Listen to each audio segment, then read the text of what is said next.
नमो नमः। आज हम आपको संस्कृत एनसीईआरटी क्लास 8 का चतुर्थ पाठा पढ़ाएंगे, जिसका नाम है सदैव पुरतो निदेहि चरणम।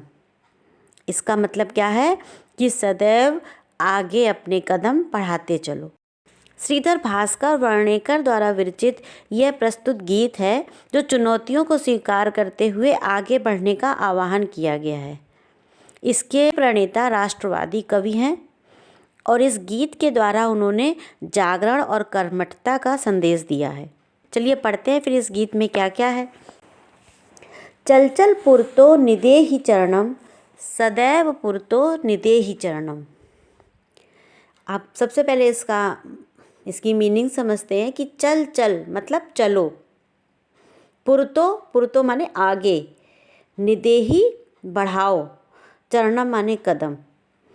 तो चलो चलो आगे कदम बढ़ाओ। सदैव पुरतो निदेहि चरणम, सदैव माने हमेशा, पुरतो माने आगे, निदेहि चरणम अपने कदम बढ़ाते चलो। तो इसका कहने का मतलब है कि चलो चलो आगे कदम बढ़ाओ, हमेशा आगे कदम बढ़ाओ, अर्थात जीवन में आगे बढ़ते ही रहो।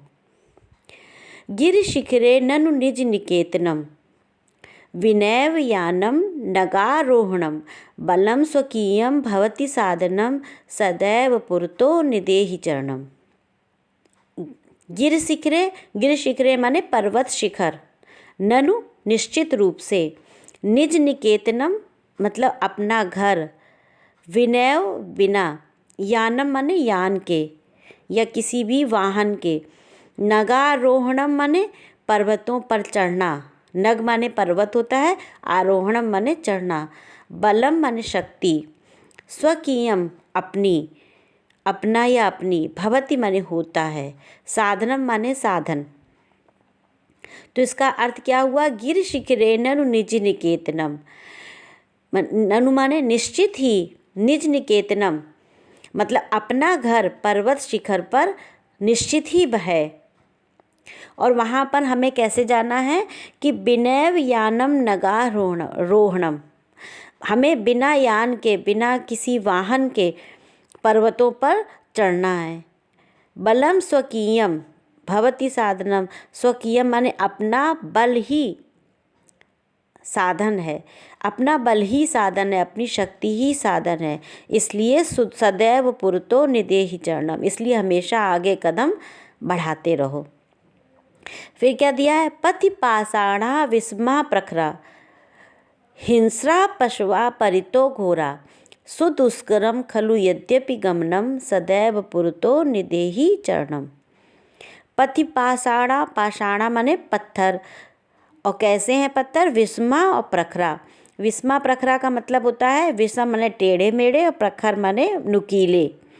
पथि, पथि माने रास्ते में, हिंसा माने हिंसक, पशुआ माने जानवर, परितो माने चारों ओर से, घोरा माने भयंकर। तो क्या इसका अर्थ क्या हुआ? पथि पाषाणा विस्मा प्रखरा, तुम्हारे रास्ते में टेढ़े मेढ़े नुकीले पत्थर आएंगे। और क्या होगा कि हिंसा पशुआ परितो घोरा, आपके चारों ओर भयंकर हिंसक जानवर होंगे। सुदुष्करम खलु यद्यपि गमनम, जबकि क्या होगा? आपकी यात्रा में, आपके रास्ते में, खलु माने निश्चित रूप से, सुदुष्करम अत्यधिक कठिनाई होगी, निश्चित रूप से बहुत कठिनाई होगी, लेकिन फिर भी तुम क्या करो? सदैव पुरतो निदेहि चरणम, फिर भी तुम आगे कदम बढ़ाते रहो। जही ही भीतिम भज भज शक्तिम, विदेहि राष्ट्रे तथा अनुरुक्तिम, कुरु कुरु सततम ध्येय स्मरणम, सदैव पुरतो निदेहि चरणम। जही ही माने छोड़ दो, भीति, भीतिम माने डर को छोड़ दो, भज भज शक्तिम और अपनी शक्ति को पहचानो, उसी को जपो। तो उसका मतलब पूरा क्या हुआ कि तुम डर को छोड़ दो और अपनी शक्ति को भजो या अपनी शक्ति को याद करो, स्मरण करो। उसके बाद क्या है? विदेहि राष्ट्रे तथा अनुरुक्तिम, अनुरुक्तिम माने प्रेम करो, राष्ट्र माने राष्ट्र को, विदेही माने रखो, तो अपने राष्ट्र से प्रेम करो। और क्या करो कि कुरकुरु सततम ध्येय स्मरणम, और हमेशा क्या करो, अपने लक्ष्य को, ध्येय माने लक्ष्य को, सततम माने सदैव, स्मरणम माने याद रखो। अपने लक्ष्य को सदैव याद रखो कि तुम्हें क्या पाना है, क्या करना है। इस अपने लक्ष्य को सदैव याद रखो और हमेशा सदैव पुरतो निदेहि चरण, और हमेशा अपने कदम को आगे बढ़ाते चलो। ठीक है, आपको अर्थ समझ में आया? अब आप इसके शब्दार्थ याद करिए और इनको पढ़िए, क्योंकि ये शब्दार्थ याद करना बहुत ज़रूरी है। इसी की सहायता से आप इस गीत के अर्थ को समझ सकते हैं। चलिए अब एक्सरसाइज करते हैं। पहली एक्सरसाइज में दिया गया है पाठे दत्तम गीतम सस्वरम गायत, तो इस गीत को स्वर के सहित गाइए।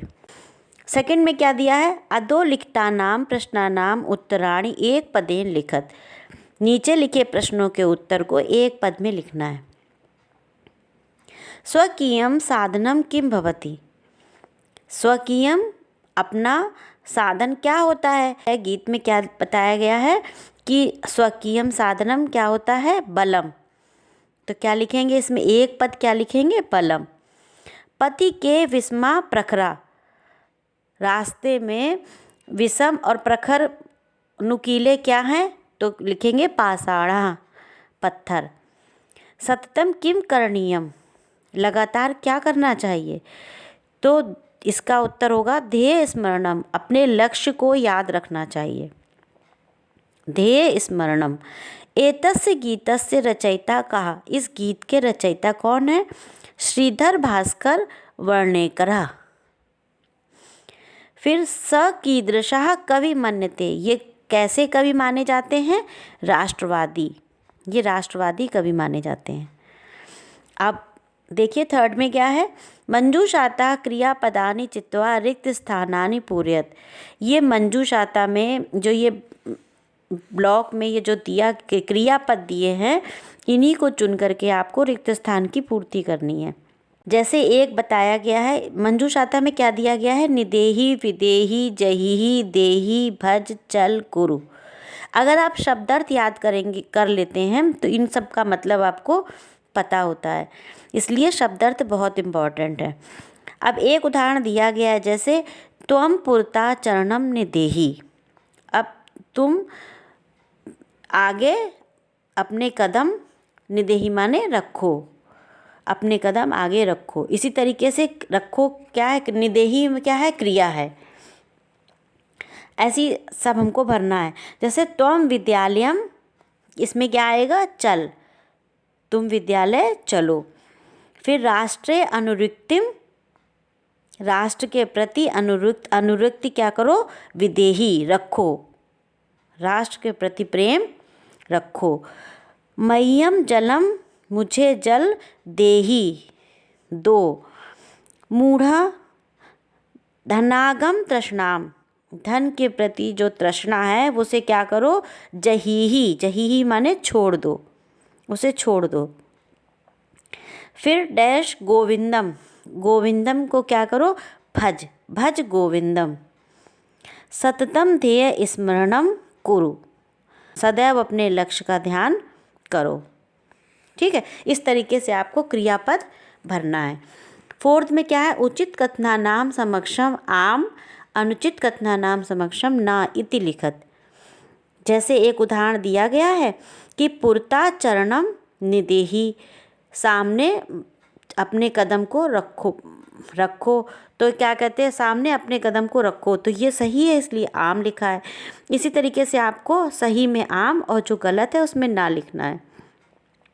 निज निकेतनम गिर शिखरे अस्ति, पर्वत की चोटी पर अपना घर है, तो ये सही है आम, इसमें क्या लिखेंगे, आम। स्वकीयम बलम बाधकम भवति, तो अपना क्या कहते हैं, जो बल होता है वो बाधक होता है, ये गलत है, इसमें लिखेंगे ना। पति हिंसा पशुवा न संति, रास्ते में हिंसक पशु नहीं है, ये भी गलत है, हिंसक पशु हैं, तो इसमें लिखेंगे ना। गमनम सुकरम अस्ति, जाना सुखकर होगा, नहीं, दुष्करम है अस्ति, तो इसमें क्या लिखेंगे ना। सदैव अग्रे एव चलनीयम, सदैव आगे ही चलना चाहिए, बढ़ते रहना चाहिए, ये सही है, इसमें लिखेंगे आम। ठीक है। इसके बाद आता है कि वाक्य रचनया अर्थभेदम स्पष्टीकुरुत, वाक्य रचना करके दोनों में अर्थभेद करो। एक तरीके से जैसे कि एक जैसे शब्द होते हैं, उनका आप अलग अलग अर्थ बता के उसका वाक्य बनाइए। जैसे क्या दिया गया, परितः और पुरतः। तो परितः माने होता है चारों ओर और पुरतः माने आगे। तो परितः के लिए क्या बनाएंगे, जैसे ग्रामम परितः जना वसंती, ग्राम के चारों ओर लोग रहते हैं। और पुरतः में क्या बनाएंगे, सीताया पुरतः रामा चलती। ठीक है। फिर दूसरा क्या है, नगह और नागह। नग माने पर्वत होता है और नागा नाग होते हैं, सर्प को कहते हैं। तो पर्वत के लिए क्या बनाएंगे, हिमालय संसारे प्रसिद्धा नगा अस्ति, हिमालय संसार का प्रसिद्ध पर्वत है। और नागा के लिए क्या कहेंगे, शेष नागा सर्वोच्चा भवति, शेष नाग सबसे बड़ा नाग है। फिर आरोहणम और अवरोहणम। तो आरोहण माने होता है चढ़ना, अवरोहणम माने होता है उतरना। तो आरोहणम के लिए वाक्य क्या बनाएंगे, पर्वतस्य आरोहणम सुखदम भवति, और अवरोहणम पर्वतस्य अवरोहणम रोमांचकम भवति। इस तरीके से बना सकते हैं। विस्मा और समा। विषम माने होता है अलग असमान और समा माने समान। तो विस्मा के लिए पर्वतस्य मार्गा विस्मा एव भवन्ति, पर्वत के मार्ग असमान होते हैं, मतलब समान नहीं होते हैं। और समा के लिए राजपुत्रः नृपेण समा सन्ति, राजा का पुत्र, राजपुत्र जो होता है वो राजा के समान ही होता है। आगे नेक्स्ट में क्या है, मंजूषाता अव्यय पदानि चित्वा रिक्त स्थानानि पूरयत। जो इसमें अव्यय पद दिए हैं, इन्हीं को सही अव्यय पद छांट करके आपको रिक्त स्थान की पूर्ति करनी है। जैसे एव, खलु, तथा, परितः, पुरतः, सदा, विना। तो अव्यय पद आप जानते ही हैं कि किसे कहते हैं, जिसमें कभी भी कोई परिवर्तन ना हो, जो एक से रहें वो अव्यय होते हैं। अव्यय पद की हमने एक वीडियो भी बनाई है, अगर आप अव्यय को डिटेल में समझना चाहते हैं तो आई बटन में क्लिक करके देख सकते हैं कि अव्यय क्या होते हैं। चलिए इसको भरते हैं, क्या इसमें क्या रिक्त स्थान कैसे भरना है। विद्यालयस्य डैश एकम उद्यानम अस्ति, विद्यालय के अब क्या है, एक उद्यान है, तो क्या लिखेंगे, पुरतः। विद्यालय के सामने, पुरतः माने सामने, एक बगीचा है, तो यहाँ पे क्या आएगा, पुरतः। सत्यम जयते, तो आपने हमेशा पढ़ा होगा एक कोट होता है सत्यमेव जयते, तो इसमें क्या आएगा, एव आएगा, सत्यमेव जयते, सत्य की ही जय विजय होती है, जीत होती है। किम भवान स्नानम कृतवान, क्या आप स्नान करते हैं, तो इसमें क्या आएगा, खलु। खलु माने सच में, वास्तव में क्या आप स्नान करते। सा यथा चिंत्यति, जैसा आप सोचते हैं, तथा वैसा ही आचरति, वैसा ही आचरण करते हैं। ग्रामम डैश वृक्षा सन्ति, ग्राम गांव में क्या आएगा, परितः, चारों ओर वृक्ष हैं। विद्याम डैश जीवनम वृथा, विद्या जीवन व्यर्थ है, विद्या के बिना, तो इसमें आएगा विना, विद्याम विना जीवनम वृथा। डैश भगवंतम भज, तो क्या होगा, भगवान को भजो, क्या बचा है इसमें, केवल एक बचा है सदा, और वैसे भी इसमें सदा आएगा, सदा भगवंतम, सदा भगवंतम भज। इस तरीके से ये अव्यय पद इसमें भरने हैं। चलिए आगे देखते हैं और क्या है। विलोम पदानि योज्यत, विलोम पद को मिलाना है। जैसे पुरतः, पुरतः माने क्या होता है, सामने, और पुरतः का सामने का क्या होगा, पीछे, पीछे की संस्कृत क्या होती है, पृष्ठता, तो पुरतः को किससे मिलाएंगे, पृष्ठता से। स्वकीयम, स्वकीयम माने अपना, और परकीयम माने दूसरे का, तो स्वकीयम को परकीयम से मिलाएंगे। भीति, भीति माने डर, और डर का उल्टा क्या होगा, विलोम क्या होगा, साहस, तो क्या मिलाएंगे, साहसा से मिलाएंगे। अनुरुक्ति माने प्रेम, और विरक्ति, विरक्ति माने घृणा, तो अनुरुक्ति को विरक्ति से मिला देंगे। और गमनम माने जाना, और आगमनम माने आना, तो गमनम को आगमनम से मिला देंगे। इस तरीके से ये विलोम शब्द मिला देंगे। 7th में क्या है, लट लकार पदेभ्यः लोट विधिलिंग लकार पदानाम निर्माणम कुरुत। लट लकार जो दिए गए हैं, जैसे जैसे दिए गए हैं वैसे ही आपको लोट लकार, उसी का लोट लकार और विधिलिंग लकार भरना है। अब देखिए कैसे करना है। जैसे पठत, एक उदाहरण दिया है, पठति, पठ धातु का दिया है लट लकार, तो हो गया पठति। इसमें पठ में लोट लकार में क्या आता है, पठतु, और विधिलिंग लकार में आता है पठेत। तो ये पठति क्या दिया है, लट लकार का प्रथम पुरुष एक वचन है, इसलिए इसमें प्रथम पुरुष एक वचन ही लोट लकार का बताया गया है और प्रथम पुरुष एक वचन ही विधिलिंग लकार का दिया गया है। इसी तरीके से अब खेलसी है, तो ये मध्यम पुरुष का है, खेलसी लट लकार का। धातु कौन सी है, खेल है, तो खेल का मध्यम पुरुष एक वचन है, तो लोट लकार में क्या आएगा, खेल, और विधिलिंग लकार में आएगा खेले है। फिर खाद धातु का खादंती है, तो लोट लकार का क्या आएगा, खादंतु, और विधिलिंग में आएगा खादेयु। फिर पिबामी, उत्तम पुरुष आ गया ये, तो पिबामी एक वचन है, उत्तम पुरुष एक वचन, तो इसका लोट लकार में क्या आएगा, पिबानी, और विधिलिंग में आएगा पिबेयम। हस्ता, हस्त धातु, इसमें लोट लकार में क्या आएगा, हस्ताम, और विधिलिंग में आएगा हसेताम। नयामः, नए माने ले जाना, तो उत्तम पुरुष बहुवचन है, इसमें क्या आएगा, नयाम, और विधिलिंग में आएगा नयेम। वैसे हमने धातु रूप की एक वीडियो बनाई है, अगर आप धातु रूप को समझना चाहें तो उस पर आई बटन में क्लिक करके धातु रूप को भी देख सकते हैं। चलिए अब आगे क्या है, अधोलिखितानि पदानि निर्देशानुसारम परिवर्त्यत। जो नीचे ये पद लिखे हैं, जैसा जैसा निर्देश हो रहा है वैसा आपको परिवर्तन करना है। गिर शिखर दिया है, गिर शिखर को सप्तमी एक वचन में बदलना है, तो सप्तमी एक वचन में क्या होगा, गिर शिखरे होगा। इसी तरीके से आपको सबको जैसा जैसा निर्देश दिया है वैसा वैसा आपको परिवर्तन करना है। ये आपको रूप याद करने पड़ेंगे, जब आपको रूप का अंदाज़ा होगा तभी आप इसको भर सकते हैं। अभी हम आपको बता रहे हैं, आप इसको याद कर लीजिए। पथिन का क्या सप्तमी एक वचन क्या होगा, पथि। फिर राष्ट्र दिया है, राष्ट्र का चतुर्थी एक वचन क्या होगा, राष्ट्राय।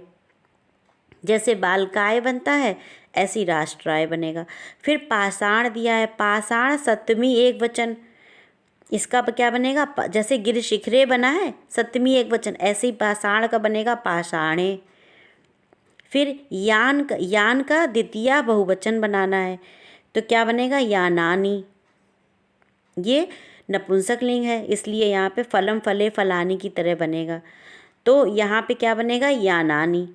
शक्ति, शक्ति का प्रथमा एक वचन बनाना है, तो शक्ति ही हो जाएगा, विसर्ग लग जाएंगी शक्ति के आगे, तो शक्ति हो जाएगा। फिर पशु, पशु का सप्तमी बहुवचन बनाना है, सप्तमी बहुवचन में कैसे बनता है, जैसे बालकेशु होता है इसी तरीके से बनेगा पशु का पशुषु, क्या बनेगा, पशुषु। ठीक है, इस तरीके से आपको इसमें परिवर्तन करके आपको लिखना है। ठीक है, उम्मीद है आपको लेसन अच्छी तरीके से समझ में आया होगा, लेकिन फिर भी अगर किसी चीज़ में कहीं पर भी कोई डाउट हो तो आप कमेंट्स बॉक्स में लिख के ज़रूर पूछें, हम आपको अवश्य बताएंगे। धन्यवाद।